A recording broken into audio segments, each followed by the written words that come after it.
So here we have the Mercedes-Benz C63 AMG on a 62 plate.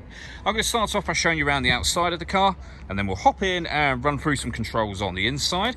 But from the outside, you can see it's a two-door car with alloy wheels. Let's start off inside the boot and then work our way around the rest of it from there. As we approach the back of the car, you can see we have the reversing sensors and those 4 tailpipes. Plenty of boot space as well, along with a 60/40 split folding rear seat should you wish to increase this space even further. Okay, so we're just going to work our way back round to the front of the car, and then we'll hop in and run through some controls on the inside. But now that we've done a full circle of it, you can see it's in excellent condition the whole way round. Just briefly before we climb in, I think it's what we're seeing the interior from this exterior point of view. You get full leather seats, as you can see. There's plenty to run through on the dashboard, so let's hop in and we'll do that now. Okay, now that we're inside the car, we're going to start with the dials. On the far left-hand side, we have the fuel gauge, the coolant temperature gauge, then the speedometer and the rev counter. Within the speedometer, you can see the total miles in this car, which are only 22,700, so very low mileage. It'll also show you what gear this car is in that section. It's an automatic. We're in park at the moment. If I back out to the steering wheel, on the left-hand side, we have buttons to change the information that's displayed in that central section. For example, you can have a digital readout for the speedometer. And on the right-hand side, we have stereo controls. Just behind the steering wheel, we can go down a gear and up a gear manually with these paddles. Then over in the center, we have the main screen for the car. So you can see that this car has got satellite navigation. You can also see that I'm adjusting the dual zone climate control, and you can see the temperatures on the screen. I'll come back to that and how you adjust that in just a moment.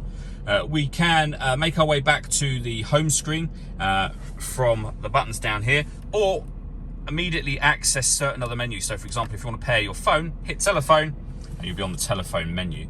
You can see that it's possible to move around the screen without touching any buttons, and that is done by using this dial just here. You can rotate the dial, you can push the dial down, you can jog it to the right, to the left, up and down as well, like a joystick.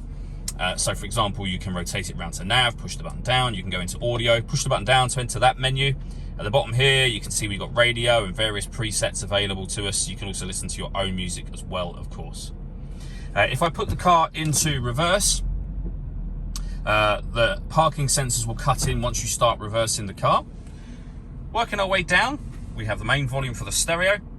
Buttons that will access those menus directly should you wish to do that. We have your CD player just here as well.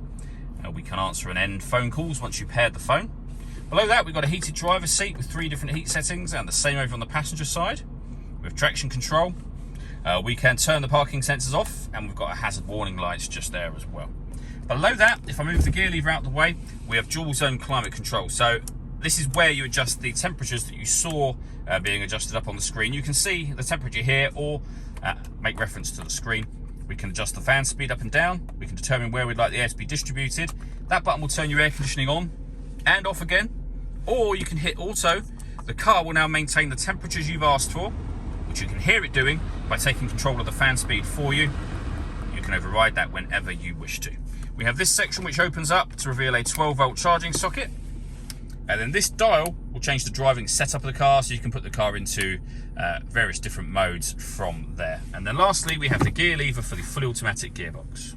The last thing I wanted to mention is the sunroof on this car. You have a sun blind that you can open up. That'll open up to the back of the rear seats. Obviously, you can leave it like this, and that will let in a lot of extra light to the vehicle. Or, if you wish to, you can open this front section as a proper sliding sunroof as well.